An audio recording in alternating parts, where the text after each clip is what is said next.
Welcome back to Muppets in Space, a Farscape rewatch podcast on the Incomparable.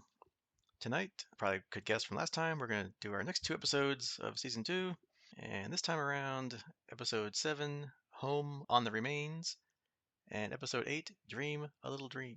I'm your host, Eric Scott, and joining me as always, my fellow co-host, somebody who probably would try to eat a fried dentic if one was available, Jason Johnson. Yeah, being from the South, I'm all about fried food, but that dentic did not look edible, so I'll probably pass.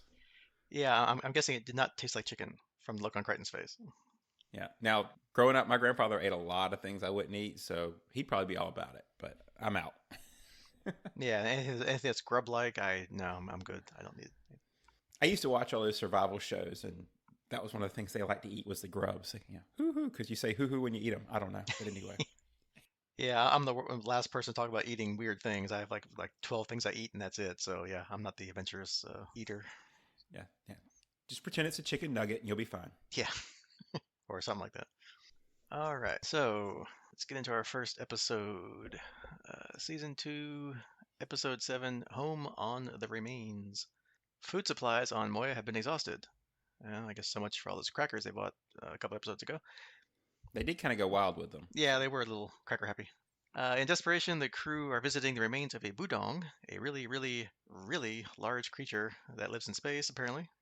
And apparently, this is also where Chiana once lived for a time. They're there in hopes of replenishing their supplies.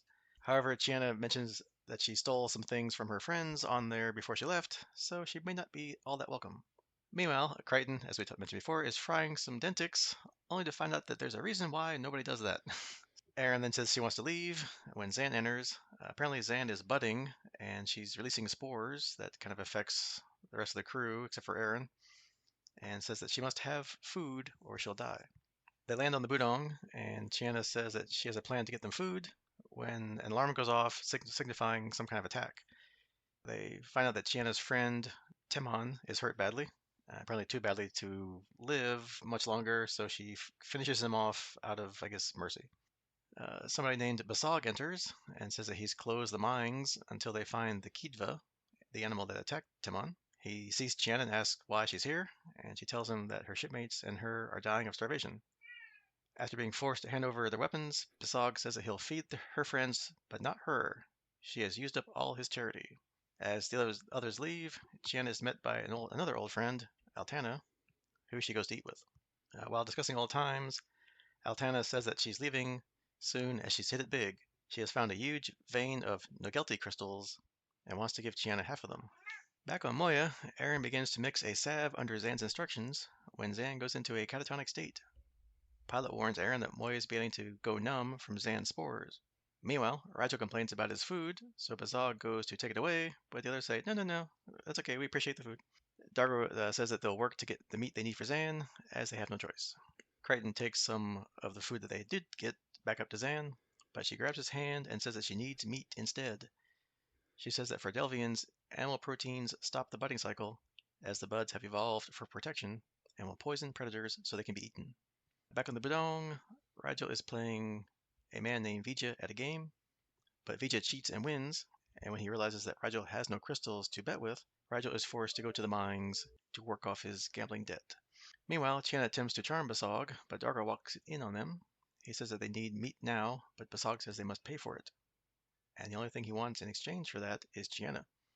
But Dargo refuses and punches him right in the face.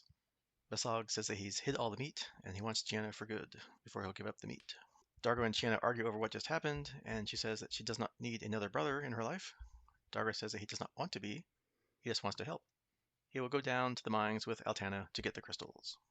Back on Moya, Aeryn is trying to help Zan by shining some light on her, since, of course, she loves light because she's a plant.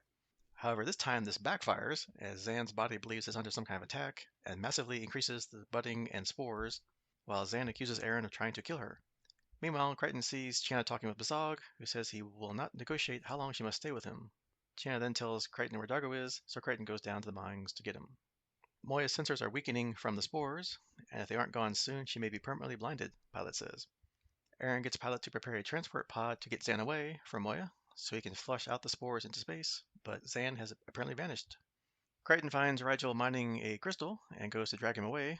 to help find Dargo when a whistle noise sounds and the Kidva attacks.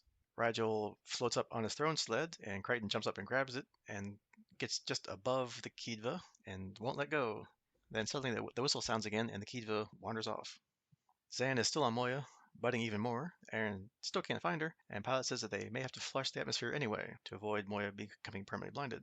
Meanwhile, as Dargo and Altana return with the crystals, the Kiva is stalking them. They talk about Chiana, and when Altana asks if they're together, Dargo says that's totally up to Chiana. Back on Moya, Aeryn tells Pilot to seal off command and decompress Moya, as it's the only way to clear out the spores in time. As Aeryn feels guilty, Pilot begins to repressurize Moya. Meanwhile, the Kidva attacks and kills Atana and runs off again, hearing a whistle. Further upstairs or up the Budong, Chiana's worried about Dargo when the creature alarm goes off again. Basog tells Crichton that he found their friends too late, but managed to scare the creature off. A bloody Dargo calls out and says that he could not protect Altana and she's dead. Chiana asks Basog how this could happen, and he says that he closed the mines and they should have stayed out. But Chiana tells Crichton that she believes he killed Altana. Dun dun dun. Dun, dun, dun. Drama. Back on Moya, more drama. Zan attacks Aeryn, saying that she's trying to kill her, that Aeryn has always hated her, and she came to Delvia and imprisoned her, and plotted with Pilot against her. Aeryn says that she's harming Moya with the spores, but Zan says she would never harm Moya, and she can't think straight. Zan asks Aeryn to help her, so Aeryn says that she will, and headbutts her unconscious, and asks Pilot to prime the transport. Crichton's back in the mines and finds Basog's hidden stash of meat. Basog appears and unleashes the Kidva, which Basog says he has developed a mutually beneficial relationship with. Chiana calls for Crichton, and Basog leaves him and the Kidva alone. Then Crichton manages to trap it in some bars, killing it. Chiana finds Basog and pulls a gun on him, who says that no, she's not killed her, she won't kill him. However, she says that she's evolving, but he's persistent that she won't kill him in cold blood. She finally admits that, yeah, he's right, and instead shoots behind him at the Budong and hits like some kind of pus module that explodes, and as that pours over his arm, it starts to smoke and shrivel, leaving him in agony. And then she leaves, so we're not quite sure if he's alive or not. Now he's really, really hurting. Back on Moya, the crew are feasting, with Zan on her 5th helping of barbecued Kidva. Chiana draws Dargo away, and Zan apologizes to Aeryn for what she said earlier. Dargo joins Chiana on command and says that she doesn't have to act around him. She says that she only lets her guard down when she feels safe.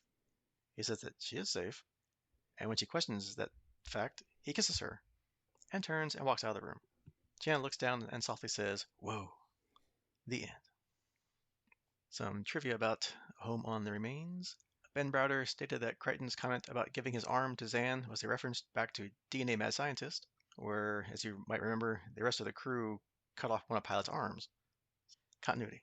This episode was the only Farscape episode and the first piece of Muppet media to receive an 18 certificate from the British Board of Film Classification. Being American, I had no clue what that was, and according to our friend Wikipedia, that means that it's content only suitable for adults. No one younger than 18 may see an 18 film in a cinema, and nobody younger than 18 may rent or buy an 18 rated video work. So it's like an R, but worse, I guess. Yeah, pretty much you can't even get in there, I guess. John Brumpton, the actor who played Basog, originally had used an Australian Aboriginal accent, but it was changed because it sounded too much like an American Southern accent. Okay. Dave Elsie, the makeup artist, considered Basog's flesh-melting effects as gory as the ones he created for Hellraiser, which is probably why it got the 18 rating. And Crichton's method of killing the Kidva is a kind of a low-budget version of Luke Skywalker killing the Rancor in Return of the Jedi. All right, so what did you think of Home on the Remains, Jason? So I think it's probably mid-pack. It's kind of an average episode as far as I'm concerned. It wasn't terrible. It had some good character development and some good parts to it, but I don't know. I don't know if it has to do with like the rating that we mentioned earlier. And I'm not a big Hellraiser and that kind of fan. But overall, I mean, like I say, it wasn't bad. It definitely wasn't DNA Alien, whatever that, you know what I'm saying. DNA Mad Scientist. That's what I'm trying to say. It wasn't that. I'll get it right before we hit season 4. It wasn't near that bad. I will comment.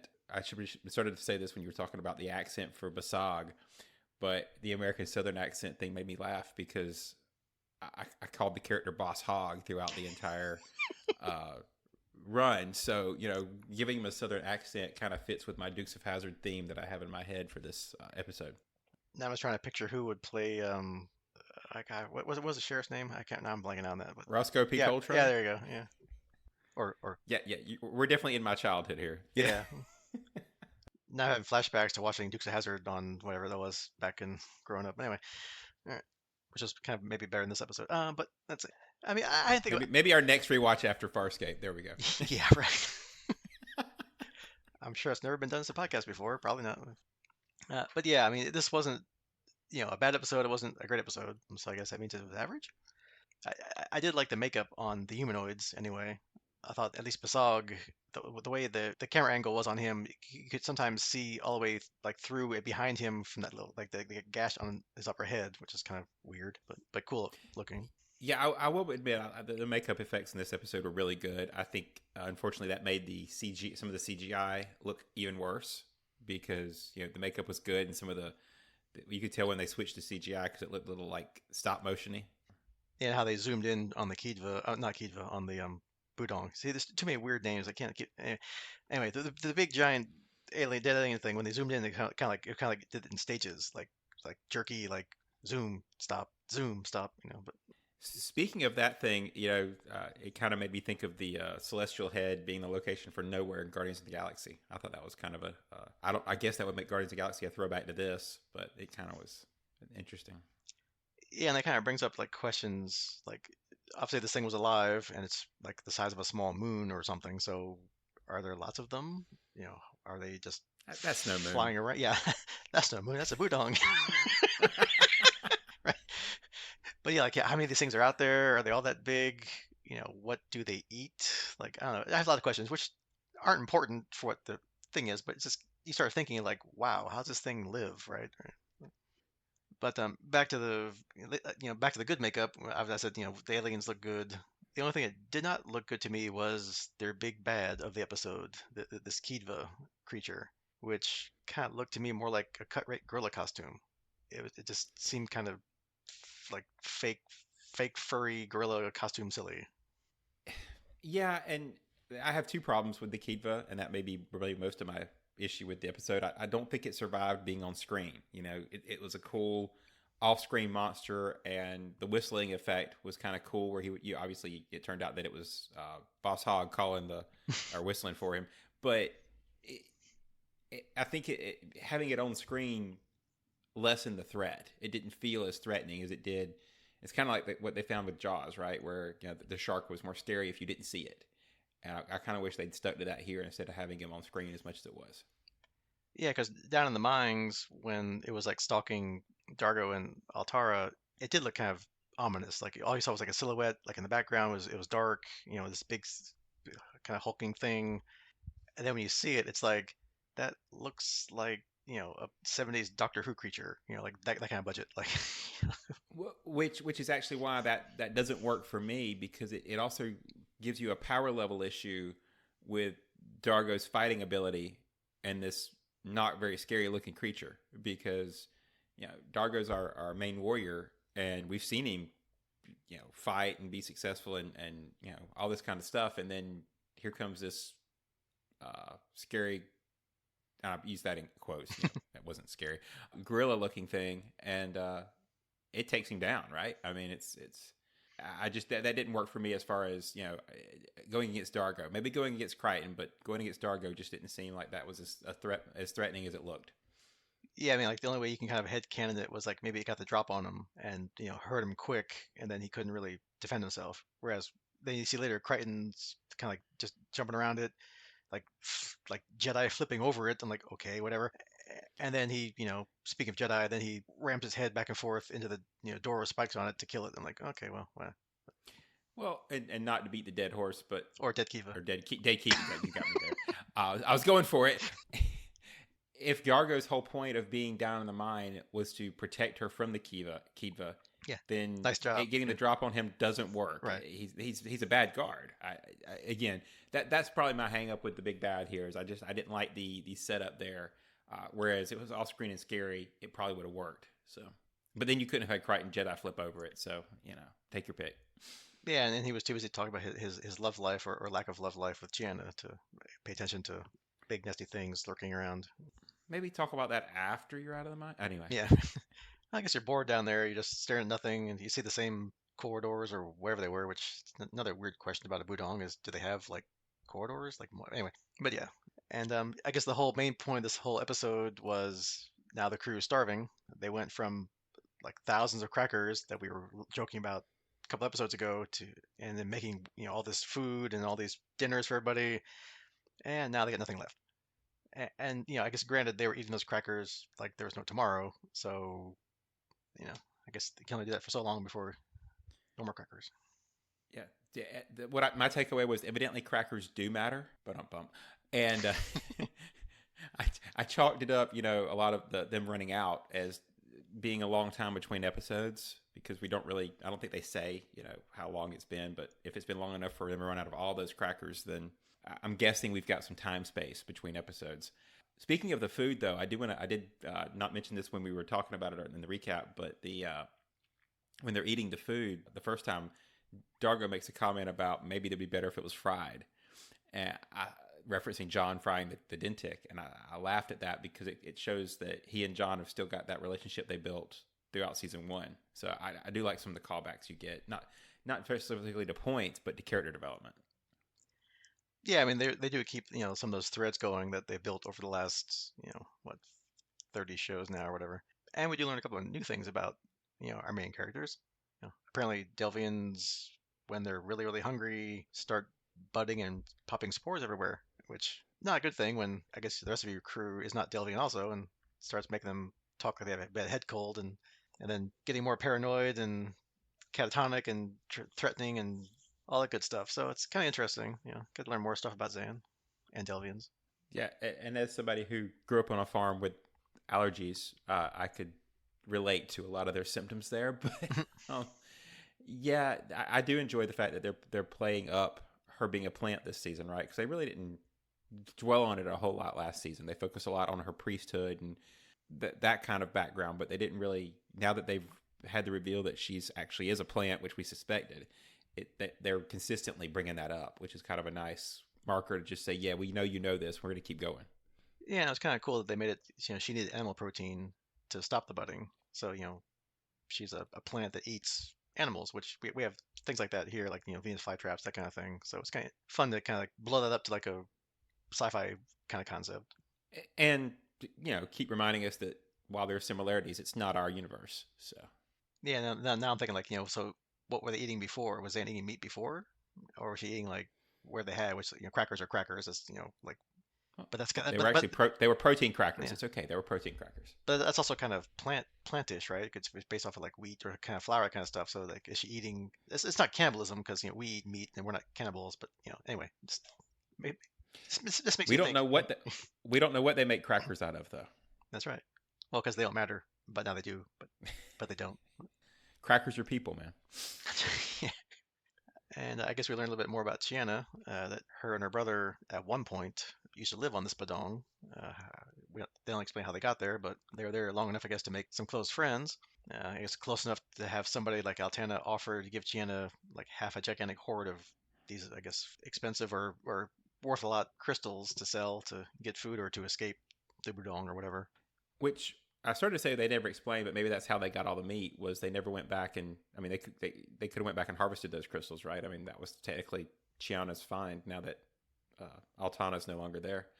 Yeah, I'd be curious to see if they did take any with them, and then will that show up later when they're trying to buy stuff? I don't know. I can't imagine Rigel leaving them, but Yeah, if it's truly like currency or something that's worth money in these parts of the uncharted territories. That's what they call it. But yeah, maybe they'll reference it later. Although they at least have this gigantic bad gorilla Kiva to eat for a while. So maybe it keeps longer than crackers. yeah, well, apparently we learned last episode that they have a freezer on board, so I guess they can freeze it for later. So. If it still works after that, yeah. Yeah, assuming it doesn't burst into flames when they put it in the Combination freezer broiler. yeah. Right. And I guess going down let's learn new things about characters. Apparently, Dargo and Tiana might soon become a couple, like kind of Aeryn and John are and aren't kind of whenever they decide to do that plot line. So, there's a nice boyfriend girlfriendish squabbling and some jealousy apparently with the episode because, Dargo just basically decked Basog when he kind of made eyes or said, I want Gianna back, and he just, nope. Yeah, and if you think about a crew like this being stuck on Moya for as long as they have been, it's kind of realistic to have these pairings, and hopefully they don't drag it out too long because again we've got a lot of time and we're stuck in space. So I think you're stuck in a bottle, right? So you've got the characters you've got, and I think that makes sense to have the pairings happen. Yeah, which just leaves Rigel and Pilot on their own. Poor guy. And speaking of, Well, Rigel's already got like 30 wives or something, so yeah, so he's probably good. He's probably happy to be away from them. Yeah. No offense to our wives, we love our wives. They don't listen to the podcast, but anyway. And speaking of Rigel, apparently he got out cheated at a game because I think somebody said, well, "Didn't you cheat?" He's like, "Of course I cheated, but I guess the other guy cheated better." And it's kind of funny that he has to then get his hands dirty by becoming a crystal miner to try to pay off his gambling laws. yeah, and I found it interesting that John discouraged him from continuing to dig out the gem because half the reason they were there was to get food, and that gem could have gone towards getting them food. So I don't know. It's the plot focus kind of wandered a little there, but yeah, it was consistently Rigel. So Yeah, and maybe I guess they wanted to go find Dargo and the other woman. And maybe that's more important. I don't know. and Boss Hogg could have found him by himself. So yeah, Yeah, makes sense. apparently he did find them because he sicked the Kiva on them. But I guess speaking of Boss Hog or Basog, however you want to pronounce that. So the ending, I have some questions or comments on, I guess. So Basog says that Chiana's not a killer, and so far to this point, I don't think we've seen that. Although it wasn't clear when we first got introduced to her, did she kill her fellow, I don't say countryman, planetman, whatever, her fellow whatever species is. Uh, when they first met, he was holding her hostage. He was keeping her as a prisoner, so we weren't quite sure that she was when they killed him or not. We don't know, but so she kind of says that, yeah, I'm not a killer, but I'm evolving. But then she shoots that pus pocket, or whatever you want to call it, which gets on him and starts melting him like those poor guys in Raiders of the Lost Ark, right? So yeah, she didn't kill him, probably. We don't see what happened to him, and he's not like later when they go back up to the top. He's not there. So if he's not dead, he's pretty much maimed for life, which I guess you could say he deserved that. But I go with killing because based on the friend of hers that was they died just as soon as they arrived on the location, the planet, the whatever you call this thing in space settlement. It seems that once you get exposed to that, it's kind of you're down. So maybe not, but it does seem that yeah he's going to die, or at least like you say, maimed for life, and that puts it kind of as an indirect killing, which doesn't count as killing in their code, or like you say, is she actually a killer? I mean, again, I don't necessarily think that there's an issue with it other than she had him at gunpoint. yeah, so Yeah. far she's 2 for 2 on the questionable, or we're not sure yet, like the hinting that she might have a darker side kind of thing. So okay, that's cool. Whatever. Yeah, adds a Yeah. little something, to the mystique, around her. So all right. Anything else about home Uh, just remains? just to bring up the question of because I think the answer is no. There was no mention of the episode title in the episode, right? They didn't name check it. Yeah, no, not this time. Okay, They so do next time briefly before we go into the real episode, which we'll talk about. But yeah, so for those keeping score at home, this was a no. So yeah, so if you playing along with us at home, nope, no name drop. yeah, no, but that's it. I think we've covered this one pretty good. It was for we talked it up pretty good for an overall For average average, yeah. episode. And that's how we do things. We're like, oh, this could be a bad episode, so it'll be a short podcast, and we talk for an hour and a half. So whatever. Yeah. We could at least find something in any kind of episode to at least talk about it more than just be like, yeah, here's a recap. It sucked. Okay, next episode.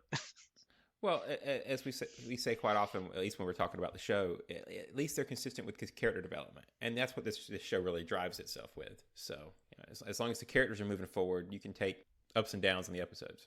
Yep, I agree. All right, so we'll move on to episode 8, Dream a Little Dream. The episode begins just after Moya was forced to starburst away from the asteroid field following the destruction of Gamma Base at the end of season 1. A little bit of a flashback there, leaving Crichton, Aeryn, and Dargo stranded. This time, events play differently from before. After Dargo loses consciousness, Aeryn finds herself under heavy fire from Peacekeeper forces. Unable to shake them off, she is killed when her prowler is destroyed. Crichton doesn't get time to mourn as the visor of his EV suit shatters, exposing him to the vacuum of space. Zan suddenly wakes up from her nightmare aboard a malfunctioning transport pod with Crichton trying to fix the problem. Turns out Rigel left food in the engines, and the damage is so bad that they'll have to wait to be picked up. Yeah, and they actually When, call it the fried keto or something. So yeah, call back to at least to last episode. So there you go. yeah, which is an interesting continuity given the flashback, so we may discuss that a little bit. So Crichton then starts singing Dream a Little Dream. Hey, Name drop. that sounds familiar. Yeah. Zan says that she was and tells him that she keeps seeing him die and asks if he knows what happened on Litigara? Yeah, we'll go with that. Yep. Crichton tells her that Chiana and Rigel didn't want to talk about it, so she decides to tell him the tale. They searched for 20 solar days on every planet that Aeryn could possibly have reached in her prowler. Everyone was very worried, and Moya was anxious to start looking for Talon. The final planet they came to was Litigara. On the planet of Litigara, Zan asked the barman if he's seen 2 Sebaceans and a Luxon. I guess nobody knows what a human is. And the barman responds that he hasn't. Rigel is drunk, and Chiana is playing with the locals. Zan grabs them and leaves, calling Pilot, who says that Moya is demanding that they return so she can continue the search for her offspring. Zan goes to cross the road when the light indicates that she can, but she is hit by a vehicle. Police come and arrest her to Chiana and Rigel's objections, saying that she'll pay for her crime. Pilot tells Chiana that Moya is ready to leave and she must tell Zan. Chiana goes to see Zan in jail. Zan says that she shouldn't have come, and then her lawyer appears. He says that she can expect the minimum sentence, which is 10 solar days. Chiana suggests getting another lawyer, and he responds that they're welcome to try. Over 90% of the population are lawyers. Zan tells Chiana that she and Rigel must get out of there, and then she attacks her lawyer. A man called Jaruman is speaking to another man over the comm and says that even though it's not safe for the man to be out that night, they've found the perfect subject. Meanwhile, back in her cell, Zan sees Crichton, Dargo, and Aeryn come to her to get her out of the cell. But before they do, they disappear. Turns out they're hallucinations. Hallucination Crichton comes through the bars and sits next to her, Zan. She tells him that she wishes he and the others were there because she's alone and afraid and she needs them. Rigel and Chiana are like children, and without the others, she can't be responsible for everyone. Crichton's image vanishes when a woman comes up to her cell and opens the door, giving her a map to the transport. She says the guards will return soon, so this is Zan's only chance to escape. But as Zan runs and sees Rigel and Chiana, she trips over a dead body, and police arrive just then to arrest her. Only this time, the charge is for murder. Dun, dun, dun. Drama. Her lawyer says that the man she killed was a rising advocate for the utilities, which are the 10% of the population who aren't lawyers. The charge is that she murdered him with her bare hands. When Chiana asks what happens next, he says that in 3 solar days, she will be executed. In court, Rigel explains to Chiana that Litigara is run by law firms, and the one currently in power is run by Jaruman. The judge is about to give the verdict when Zan asks if it matters that she is innocent. She says that she is guilty of many evils, but this is not one of them. Her counsel says that this was not discussed and he will not represent her in a plea of not guilty. The judge says that she can't change her plea without representation, so Chiana objects. Zan tells her to return to Moya, but she and Rigel say they'll represent her, which the judge allows. Later, Chiana tells Rigel that if they fail, they will share the same punishment as the client. Chiana and Rigel are in the bar researching when a lawyer has a go at one of the bar staff. The barman tells Chiana that he's a lawyer and it's his right. That's why Wesley Ken, the man who was murdered, was so important, as he was fighting for the utilities' rights. He says that their law system wasn't always complicated and gives them the Axiom, the book that all other law books are based on. He says it's the only book that they need to read. Aeryn is now in Zan's cell, another hallucination, and asks why Zan left them. Had she waited a few microns, they would have all been back. Back in court, Zan confesses and says she is guilty. As the judge is about to sentence her, Rigel steps in and says that her counsel does not concur with the guilty plea, and Chiana insists that she be gagged. The judge agrees and the trial proceeds. Rigel and Chiana cross-examine various witnesses, including the officer on patrol, who says he found Zan kneeling over the murdered body. Later in the bar, doing further research, Chiana tells Pilot that they need more time. but he says that Moya will only give them one revolution of the planet. Chiana notices the officer who arrested Zan, who has a burned face. The bartender says that he has blue eyes and that it was a dual full moon the other night. Litigarians with blue eyes usually stay in because that burns them. Chiana goes to speak with him and says that they're pleading guilty tomorrow before fishing for information. Rigel asks the bartender about the light of truth mentioned in the axiom, and he says that it goes back to the very origin of the law. A burning torch that burns brighter when held up to someone meant that they were lying. Rigel gets an idea and shows the barman a picture of the murdered man. In court, Chiana is suffering from a hangover, so Rigel gives her some pills to help, but she takes them all at once, and they make her really hyper, forcing Rigel to take over. He asks the doctor about the burn that the blue-eyed litigarians get from the dual full moon. Chiana then asks the officer why he was burned but not the victim. The officer reveals that he used to work as security for Ja Ruman's law firm. After the session, Pilot tells Chiana that Moya is not listening and is about to leave. As Chiana walks on, she gets caught in an electronet and is taken to Ruman. He threatens her to stop her line of questioning, or he says she will be faced with false charges. He said it's all about utility rights, and her comm is destroyed. He tells her that she won't return to the ship unless he allows it. Zan is being strapped up when she sees Dargo, another hallucination, who encourages her to take up the Delvian Seek again, saying that she is the strongest individual he's ever known. Meanwhile, Chiana returns to the cell where Rigel is with Zan. Chiana uses his comm to contact Pilot, who says that Moya has chosen to give them more time, as her comm was open the whole time she was speaking with Ruman. Rigel says that he thinks they can win, but it will involve deception and trickery, their specialties. In court, Chiana calls Ruman to the stand and talks about the oath they take with their hand on the axiom. Rigel asks him under oath if he knows about the murder. He says that he knows no more than any other citizen, namely that Zan did it. Chiana breaks a chair and designates one of the legs as the light of truth. Ruman says that it's a parable, but Rigel said that it says so in their most sacred book. Chiana says that it's ordinary wood, but near a witness under oath, it reacts with special properties. Chiana lights the leg on fire and asks if finding an off-worlder to blame the death on would benefit his firm, and he agrees, hypothetically speaking. Rigel says that the victim didn't get burned, and Chiana adds that the victim must have been killed elsewhere and brought to the alley knowing Zan would be there. He says hypothetically, yes. Rigel tells Pilot now under his breath, and Chiana asks if he's speaking hypothetically. Ruman says yes, but Moya projects light, and with each lie, the light gets stronger. Rigel asks if the judge will believe a guilty man or the symbol of her world.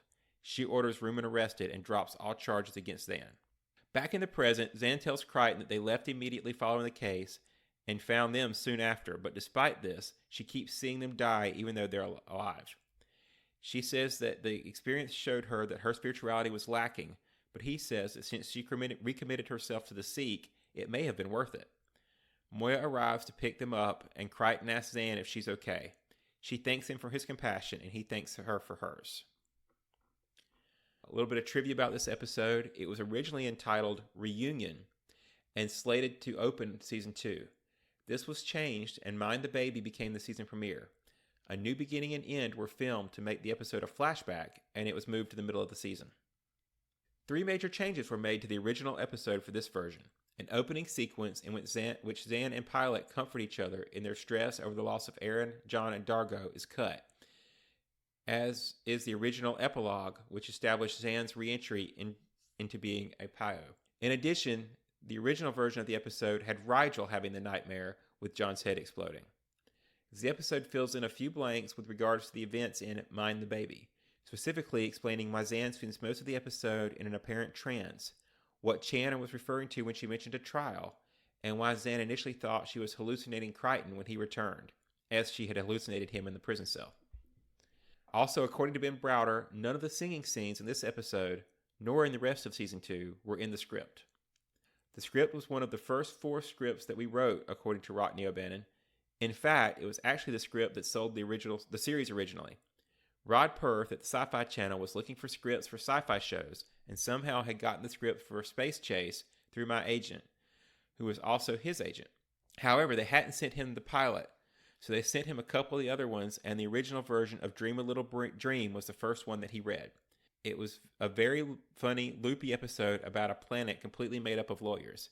He really liked it, so he called up and asked if there was a pilot, uh, including the one on the show. So they sent over the pilot, and he read that and decided to buy the show. So, what'd you think, Eric?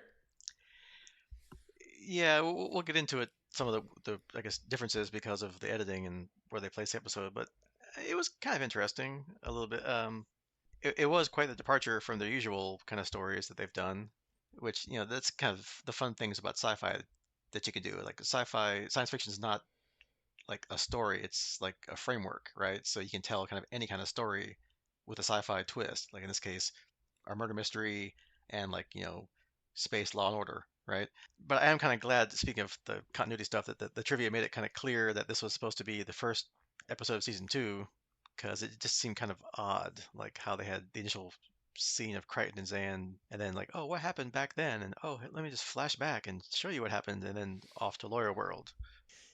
I agree. I think it helped knowing that it was one of the first written because the lawyer world, as you call it, had an off kind of odd fit to the rest of the series, right?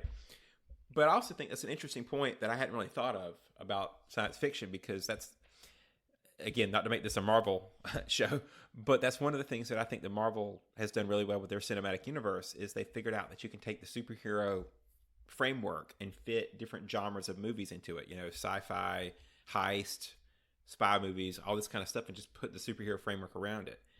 And I think you do the same thing for science fiction, and this show takes advantage of that by having the different episodes be different. You could kind of classify the last one as an attempt at horror, and now this one was kind of an attempt at zany lawyer hijinks, shenanigans.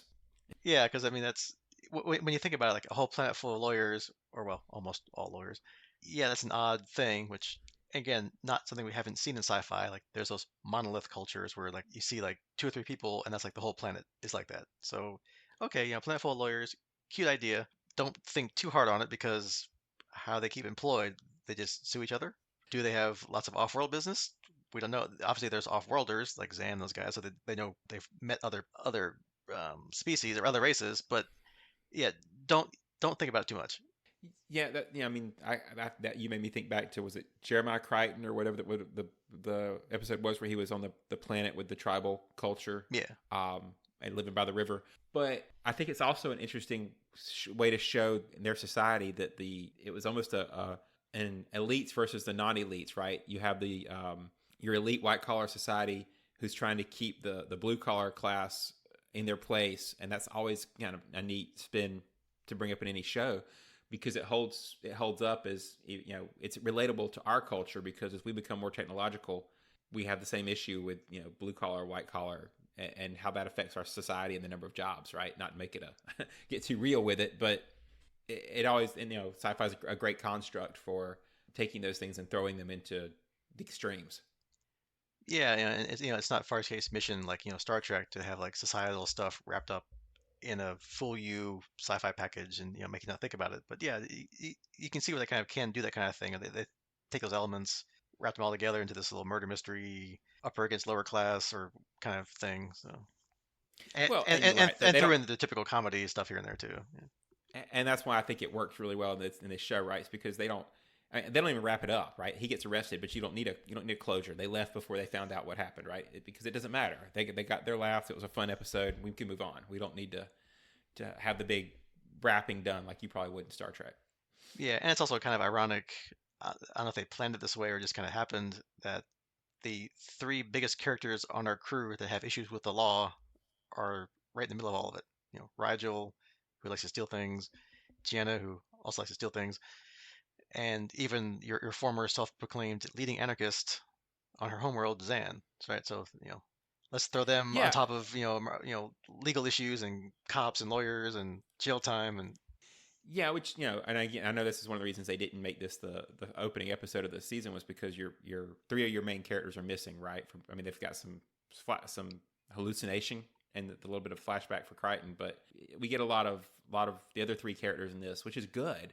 But and I kind of forget even that Zan was an anarchist. I think that's a good point because if I had to have a nitpick with this episode, I get frustrated with how passive Zan is. Right? She spends a lot of the episode being not overly concerned because obviously she thinks that she's concerned about getting back to Crichton and the rest of the group and finding out what happened to him. But she's just so distressed that she's sidelined, right? She's there in the courtroom, but she's not a participant. It's basically Rigel and Chan are running this whole show. So I think that just didn't seem to match her character, what we know of her being the anarchist to me. But it did let us focus on the other two characters. Yeah, because at first she did kind of stick up for herself, like, I'm innocent, so, I'm guilty of lots of things, but not this. So it's like she's trying to fight, and then either all those visions or nightmares, whatever you call them, maybe just like wore her down. She's like, okay, fine, forget it. I'm guilty. Kill me. I'm done. But yeah, it was kind of like to go from that to that in such a short time. It's like, whoa, that's a little extreme. Yeah, and not again. I guess maybe having a little bit of a Zan back to back episodes where Zan was sidelined for most of the show just kind of seems weird to me because and I realized they weren't written that way. This was supposed to go first, but we've got both these episodes she was going through some kind of issue where the character was not heavily involved in the story because of reason. Yeah, because plot. And yeah, I mean, I kind of do agree that this should not have been the season two lead-off episode because it just didn't have that punch or that resolution. I mean, I guess it could have been some drama because they left, three of our characters hanging. Like, are they alive, dead? Obviously not, but maybe a short series. But yeah, it's kind of like the rest of it's kind of like, you do care about those three things, like those three characters, like what's happening to them, where are they, why are we off on Lawyer World, and what's going on with Talon and Crace and all that kind of stuff. So I'm glad that they reshuffled the schedule and at least still kept what they. I don't know if they shot this first or then went back and edited things or what, but it's kind of good they put this where they put it and put Mind the Baby up front because that was much better than this. I get that from especially if you in real time, right, where people have waited all off season. It's easy for me to say because I watched. We went straight into season 2 after season 1, so Yeah. it wasn't a big deal. But Ooh, if you've been cliffhanger. waiting for Ooh, it, cliffhanger next. Okay, cliffhanger solved. Okay. yeah, the beauty of rewatches. But I get why they did it, but I kind of would have liked to have seen it back there because it would have made me it would have added to the drama of the Crichton, Aeryn, Dargo hallucinations, right? Because we know they're fine. We know this is a flashback. We've dealt with them since then, so there's no drama to those flashbacks, where those hallucinations rather.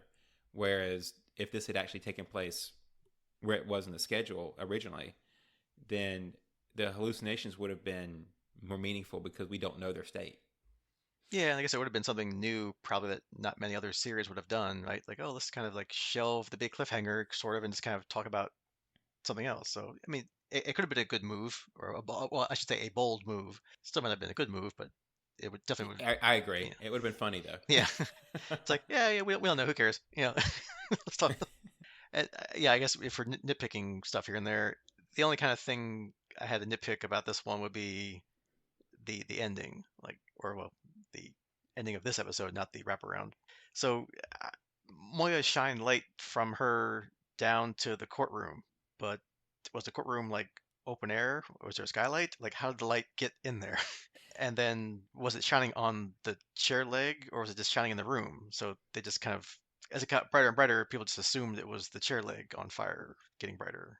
Yeah, I think it was that just that bright. But my actual thought on this was also that they made such a big deal about the deception. If you practice deception, as far as I guess if you can't lie, but it was a fine line between the deception and the lie, because obviously people who were outside the room know where the light came from. I mean, if it was that bright in the room, then it was obviously visible to somebody outside that it was shining down from the sky into the room, and it wouldn't have taken long for them to figure out that the gig was up. And I guess that's why they left so quick. Yeah, I mean, that's a good point. Like, yeah, if someone's like, "Oh, wow, you're arresting that guy? Why? Oh, that was amazing. The light of truth, shine bright." And like, wait, you mean that big thing that came from up in the sky somewhere? What? Huh? Hey, where'd everybody go? you know, s- yeah. So yeah, so who knows? Maybe Jaruman's now acquitted. A mistrial, right? And then he's back to doing whatever he's doing to, frame the utility class or whatever. So, Yeah, yeah. They really didn't affect the power structure. They just got out of there.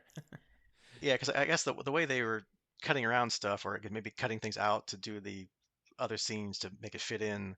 I mean, obviously it makes more comedic and character sense that Chiana and Rigel would resort to what they do best, trickery and lying, to get their way out of it.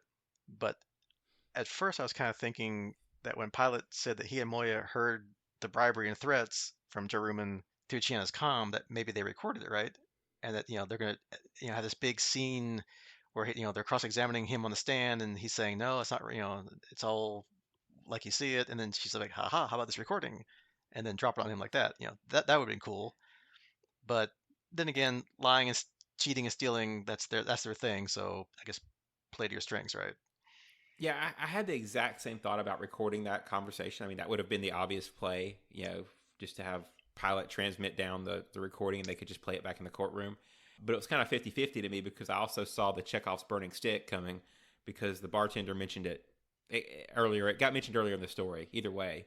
So I was like, oh, yeah, that's a Chekhov moment. They're setting that up. But they set up the conversation, which really only accomplished keeping Moya in orbit. So Yeah, so it did help with that. But yeah, they kind of hung that literal lantern on the chair chair leg. Which, yeah, I mean, when we talk about, this was the only book that you need. Okay, well, then that's the only thing you talk about of the book is the light of truth. Okay, fine, gotcha. Yeah, yeah, and it kind of stands the reason that if you have a planet full of lawyers and one tiny law book, that of course they would make like another 37 volumes of law to keep themselves busy, right? Not just stick with their little pamphlet law book, right? yeah. I wonder if there's any real life that inspired that. Yeah, I wonder where that could possibly have a reason. Hmm. Like all those weird blue laws that they repeal every now and then, but you can't have your horse in a bathtub, and that kind of, whatever, all those silly things that they make up. So. I don't know, man. If you've ever had a horse in a bathtub, you probably would want a law against it. Yeah, or at least have a good cleaning service after that, I guess. But I guess we do have, our usual. Let's look at some character stuff. So not really much with Rigel and Chiana. So we do have a little bit of Zan, like we said before. Like she was a little passive or a little weird, but at least they explained that she was trying to get back into the Delvian Seek, to get back to her more calm, priestly, serene state that she was for most of season one. So it's good that she's still having issues. It's good to have that through line still going forward. That she's still working on her calmness, her centering. Yeah, I think I've already expressed my dislike of her being sidelined in 2 episodes back to back. But again, keeping in mind where this was supposed to be, I do think they does a good job of explaining her state at the beginning of season 2. Right? If you put that in context of where it actually happened, then we now have an explanation for her being in the meditation like she was at the beginning of the season. So Yeah, that's my only other gripe is that they cut out things that, in the grand scheme of things, didn't really matter. Like they're trying to go with the guy was murdered by another guy, but he also had blue eyes, and so he would have been burned by the sun, by the moons, but he wasn't. But the one guy was, so obviously he dropped the body there or something like that. So they kind of cut that out, but in the grand scheme of things, it didn't really matter. But at least they do explain, or at least the trivia explain anyway, like how the parts that you saw in Mind the Baby kind of fit in with like what happened here. It's like, oh, okay, that's why she was doing that, or oh, that's why she thought Crichton was a hallucination. She's like, oh yeah, yeah, John, sure, whatever, you know, which was funny back then, but we didn't really know the full context. Now it's kind of even funnier. right. That's I guess that's my point. I would have liked some of those little scenes to be included, but there's only so much time, so it works. Yeah, and in the grand scheme of things, like I said, it didn't really matter. No. The lawyer plot was just there to just be there. It wasn't really, you didn't really have to go with all of the legal eagle wrangling that they cut out probably. So yeah, it worked out, I guess. Yep.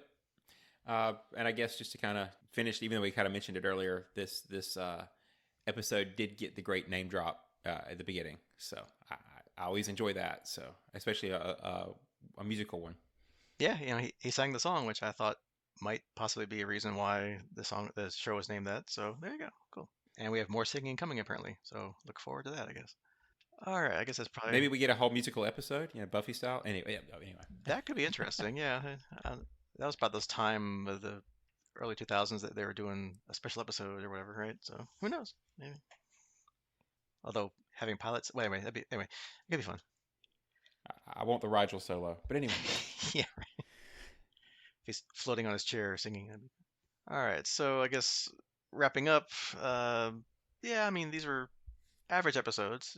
Like we said before, not fantastic, not terrible. Ish, which is fine. And I kind of talked about Dream of the Dream was a little confusing because they were chopping parts out to put in the connecting scenes to make it fit in where it was now versus then. But overall, yeah, they were good. I enjoyed them. My mind didn't wander off and thinking about other things like prior episodes of the season has. So I chalk it up as a thumbs up then. Yeah, I agree with that. I think that I was obviously pretty clearly less impressed with Home on the Remains. But I did enjoy Dream a Little Dream, even with the confusing placement and some of the other parts getting moved around.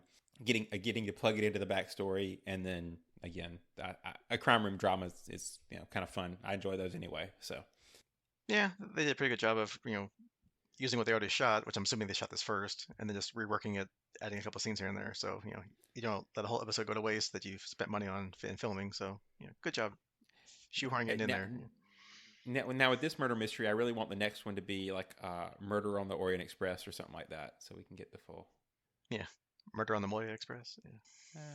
Or they could be robbed, like taking a trip on a train somewhere or something. Anyway, we can script that out later. Yeah, right. And speaking of later, your homework for next time will be season 2, episode 9, Out of Their Minds, and episode 10, My Three Crichtons. So I guess keeping with the routine, the ceremony here of guessing what that means. Uh, hopefully they're pretty. Looks like they're hopefully pretty straightforward this time. Out of their mind sounds like some kind of maybe mind swap, like they're out of their mind, or they obviously what the phrase is, out of your mind. Maybe one or more of them go crazy somehow for whatever reason. Episode 10, I love the title. I laughed out loud when I saw it in the list. My Three Crichtons. That's obviously my three sons, right? So somehow there's three Crichtons, I'm guessing. Whether there's like clones or like alternate reality or time travel versions, maybe something like that. Yeah, I think I'll go with the something they interact with causes them to go to act crazy for the first one, for out of their minds. And if I'm gonna try to be different on the last the my three Crichtons, I'd say maybe he comes in contact with something or gets hit with something that splits him into three different physical representations of his personality, right? Kind of the Superman, whatever kryptonite that was, that kind of split the Superman and Clark Kent. Kind of the same thing, only you get different Crichtons that have the different parts of his personality or something. I don't know. Yeah, Yeah, and trying to. they've dropped into the Star Trek kind of stuff before, so maybe that was like the enemy within when Kirk had the transporter accident and had like good Kirk and bad Kirk. So Well, and you had what was again not a Star Trek podcast, but the one where Riker gets caught in the buffer and they actually come up with two Rikers. yeah, yeah, maybe John pops out of a wormhole and there's John again and another John. Who knows? Yeah, Oh yeah, that's right. This show has wormholes. It's that's been a right. while since we had a wormhole.